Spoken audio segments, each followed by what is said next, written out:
तंग करता। आज तो वो अपनी नानों से एक गुलेल ले आया था।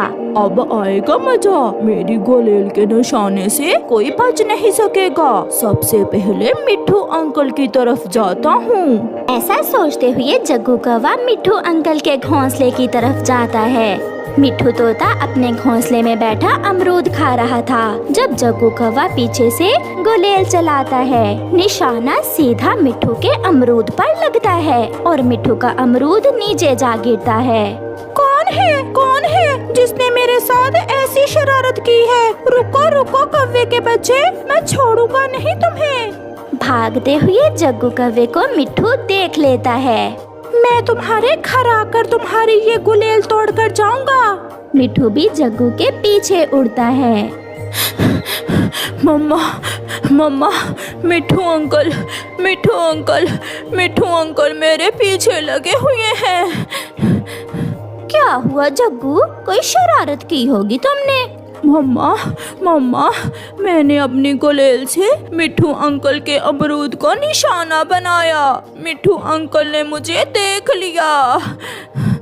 मिट्ठू भी वहाँ पहुँच जाता है। गौरी, तुम्हारे इस बेटे ने गुलेल चलाकर मेरा अमरूद गिरा दिया। अगर निशाना मेरी आँख में लग जाता तो मैं तो अंधा हो जाता। मिट्ठू, मेरे बेटे का निशाना गलत नहीं होता। निशाना अमरूद को ही लगाया होगा मेरे बेटे ने। अगर तुम्हारी आँख को निशाना लगाता तो फिर ही तुम अंधे होते। हाँ मम्मा, मैंने तो मजाक किया था। चल मिट्ठू, अब भाग यहाँ से। अगर मुझे गुस्सा आ गया तो 2 लगाऊंगी मैं तुम्हारे। देख लेना, एक ना एक दिन तुम्हारा ये बेटा तुम्हें बड़ी मुसीबत में डाल देगा। ऐसा कहते हुए मिट्ठू वहाँ से चला जाता है। दूसरे दिन जग्गू कौवा अपनी गुलेल लिए बैठा हुआ था कि उसे सामने एक पेड़ पर एक घोंसला नजर आता है जिसमें 2 अंडे थे। गुलेल से अंडा तोड़ने का तो मुझे कब से इंतजार था। आज देखता हूँ मेरा निशाना ठीक जगह लगता है या नहीं। जग्गू गुलेल चलाता है और निशाना सीधा अंडे पर जाकर लगता है। एक अंडा घोंसले से गिरता है और टूट जाता है। इधर उधर देखकर जग्गू कौवा वहाँ से भाग जाता है। वो घोंसला बुलबुल का था। जब बुलबुल अपने घोंसले में आती है तो अपना एक अंडा टूटा हुआ देखकर वो रोने लग जाती है। कोई जालिम मेरा अंडा तोड़ गया। क्या मिला होगा जालिम तुझे मेरा मासूम अंडा तोड़कर? बुलबुल बैठी ऐसे रो रही थी कि मिट्ठू वहाँ से गुजरता हुआ आ जाता है। ये काम जरूर कौवे के बेटे जग्गू का है। कल उसने मेरे साथ भी मजाक किया था। उसने अपनी गुलेल से तुम्हारा अंडा तोड़ा होगा। मैं कमजोर हूँ मिट्ठू। अगर मैं गौरी के पास गई तो वो मुझसे लड़ाई शुरू कर देगी। वो मारेगी मुझे। बुलबुल का अंडा तोड़ने के बाद जग्गू कौवा उड़ता हुआ आगे बढ़ता है। बड़ी चील अपने ध्यान बैठी हुई भोजन खा रही थी कि जग्गू पीछे से गुलेल चला देता है। पत्थर सीधा चील के पंख पर लगता है। मेरा निशाना ठीक लगा। जग्गू ऐसे हंसने लगता है। मेरे पंख पर पत्थर किसने मारा है? चील जग्गू के हाथ में गुलेल देख लेती है। दुष्ट कौवे, छोड़ूंगी नहीं तुम्हें मैं। चील भागती है, जग्गू भी उड़ता है। चील पीछे पीछे और जग्गू आगे आगे। थोड़ी दूर जाकर जग्गू थक जाता है और गिर जाता है। चील उसे पकड़ लेती है और उसकी पिटाई शुरू करती है। बचाओ, कोई मुझे बचा ले। मगर वहाँ कोई भी नहीं था। चील मार मार कर जग्गू कौवे का पंख तोड़ देती है। अब तुम किसी को तंग नहीं करोगे। जैसा तुम्हारा बाप वैसे तुम। चील ऐसे कहते हुए वहाँ से चली जाती है। मम्मा, बहुत मारा। चील ने मुझे बहुत मारा और मेरी गुलेल भी तोड़ दी। जग्गू बेटा, मैंने कितनी बार तुमसे कहा है कि शरारत केवल कमजोर पक्षियों से ही करते हैं, फिर तुमने चील से पंगा क्यों लिया? गौरी कव्वी रोते हुए ऐसा कहती है। ऐसे जग्गू कव्वे को शरारत की सजा मिलती है। एक पेड़ के नीचे चिड़िया डरी हुई बैठी थी।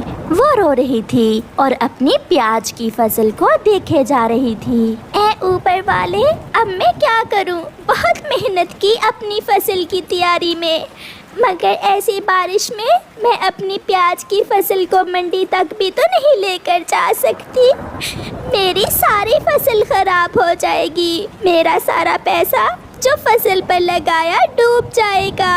हर तरफ पानी ही पानी था। चिड़िया की प्याज की फसल में मेंढक बोल रहे थे। चिड़िया वहाँ से उड़ती है। वो अपने घर वापस आ रही थी कि रास्ते में कालू कौवा और गोरी कव्वी उसे मिल जाते हैं। चिड़िया, ऐसी बारिश में तो अपने घर आराम से बैठ जाया करो।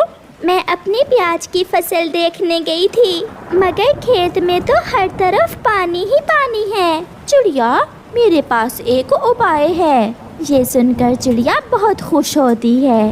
बताइए बताइए गोरी बहन, आपके पास क्या उपाय है? तुम ऐसा करो, अपनी प्याज की फसल मेंढकों को बेच दो। सुना है मेंढक प्याज बहुत पसंद करते हैं। ऐसा कहते हुए घोरी और कालू हंसने लग जाते हैं और चिड़िया वहाँ से चली जाती है। डूब गई, चिड़िया की प्याज की फसल डूब गई। चिड़िया बर्बाद हो जाएगी। मम्मा, आप चुप चुप क्यों हैं? क्या बात है? कोई परेशानी है तो मुझे बताएं। गुड़िया बेटी, मेरे पास जो था सब प्याज की फसल पर लगा दिया, मगर बारिशें हैं कि रुकने का नाम ही नहीं ले रही। फसल खराब हो जाएगी, सब लुट जाएगा। मम्मा, आप चिंता न करें, हमारी मेहनत का फल हमें जरूर मिलेगा। ऊपर वाला कोई ना कोई राह जरूर निकाल देगा। ऐसे ही दूसरे दिन चिड़िया और उसकी बेटी अपनी प्याज की फसल में बैठी हुई थी कि वहाँ कबूतर चाचा आ जाता है। चिड़िया चिड़िया, तुम्हारी भाभी प्याज वाले पकोड़े बनाना चाहती है। मुझे 5 रुपए के प्याज तो दे दो। ले जाएं कबूतर भैया, जितने आपका मन चाहे प्याज ले जाएं। वैसे भी तो मेरे प्याज पानी में ही गल सड़ रहे हैं। कबूतर चिड़िया से प्याज लेकर चला जाता है। गुड़िया कुछ सोच रही थी और फिर अपनी मम्मा से कहती है, मम्मा, बारिश के मौसम में पकोड़े तो सभी को पसंद होते हैं। क्यों ना हम अपने प्याज से पकोड़े बनाकर बेचना शुरू करें। ऐसे हमें मुनाफा भी होगा और हमारे प्याज भी खराब होने से बच जाएंगे। अपनी बेटी की ये बात मम्मा चिड़िया को अच्छी लगती है। गुड़िया बेटी, बात तो आपकी ठीक है। आपकी नानो भी बहुत स्वादिष्ट प्याज वाले पकोड़े बनाया करती थी और मुझे रेसिपी का अच्छे से पता है। फिर उसी दिन मम्मा चिड़िया और गुड़िया अपने खेत से कुछ प्याज लेती हैं और घर जाकर उन्हें काटकर हरी मिर्ची और बेसन मिलाकर अपने घर के पास ही एक पेड़ के नीचे पकोड़े बेचना शुरू करती हैं। मम्मा, मैं छाता पकड़ कर रखती हूँ और आप पकोड़े बनाएं। पकोड़ों की खुशबू दूर दूर तक जा रही थी। मिठू तोता खुशबू के पीछे पीछे वहाँ आता है। प्याज वाले पकोड़े, ये तो बहुत मजे के होंगे। चिड़िया, मुझे 5 रुपए के पकोड़े तो दो। ये पकोड़े बहुत स्वादिष्ट हैं। आप अपने पंख चाटते रह जाओगे। मिठू चिड़िया से पकोड़े लेकर खाता है। सुनो पक्षियों, सब सुनो, चिड़िया के पकोड़े बहुत बहुत स्वादिष्ट हैं। मिठू ऐसे शोर मचाता है। कुछ ही देर में चिड़िया के पास भीड़ लग जाती है और चिड़िया के सारे पकोड़े बिक जाते हैं और उन्हें काफी मुनाफा होता है।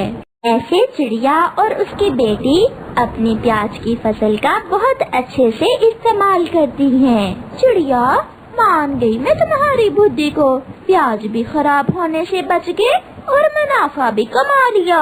हाँ गोरी बहन, अब मेरे प्याज मेंढक नहीं बल्कि पक्षी ही खाएंगे। ये सुनकर गोरी कव्वी शर्मिंदा हो जाती है। आंटी, ये पकोड़े आप खा ले जाएं। अगर पैसे नहीं है तो कोई बात नहीं, आप फिर दे देना। गोरी कभी शर्मिंदा तो थी, मगर पकोड़े देखकर वो खुशी खुशी पकोड़े लेकर अपने घर चली जाती है। माँ बेटी को सफलता मिल गई थी। प्यारे दोस्तों, इस कहानी से हमें सीख मिलती है कि अगर हम कोई भी काम मेहनत से करें तो हमें सफलता जरूर मिलती है। आपका धन्यवाद।